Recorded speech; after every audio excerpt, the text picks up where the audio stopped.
ফুটবলে গোল করাই শুধু সবকিছু না, একটা দলের আসল শক্তি লুকিয়ে থাকে তাদের ডিফেন্সে। তো আজকে দেখব বর্তমান ফুটবল বিশ্বের সেরা 5 জন ডিফেন্ডার কারা। তো নাম্বার 5, ক্রিশ্চিয়ান রোমেরো। আর্জেন্টিনার এই ডিফেন্ডার তার আগ্রাসী ট্যাকল আর দুর্দান্ত প্যাশনের জন্য বিখ্যাত। স্ট্রাইকারদের জন্য রোমেরো মানেই এক দুঃস্বপ্ন। তো নাম্বার 4, মার্কিনহোস।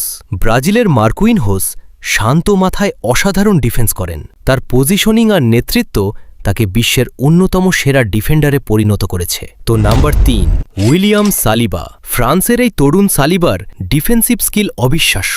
গতি, শক্তি আর আত্মবিশ্বাস সবকিছুই আছে তার মধ্যে। তো নাম্বার 2, রুবেন ডিয়াস। পর্তুগালের রুবেন দিয়াস মানেই দেয়ালের মতো ডিফেন্স।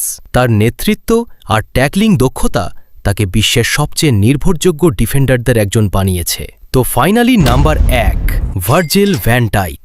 দেশ নেদারল্যান্ডস। বর্তমান ফুটবল বিশ্বের সবচেয়ে ভয়ঙ্কর ডিফেন্ডারদের একজন ভার্জিল ভ্যান ডাইক। তার শক্তি, হেডিং আর ডিফেন্স পড়ার ক্ষমতা সত্যিই অসাধারণ। তোমার মতে বিশ্বের সেরা ডিফেন্ডারকে কমেন্টে জানাও।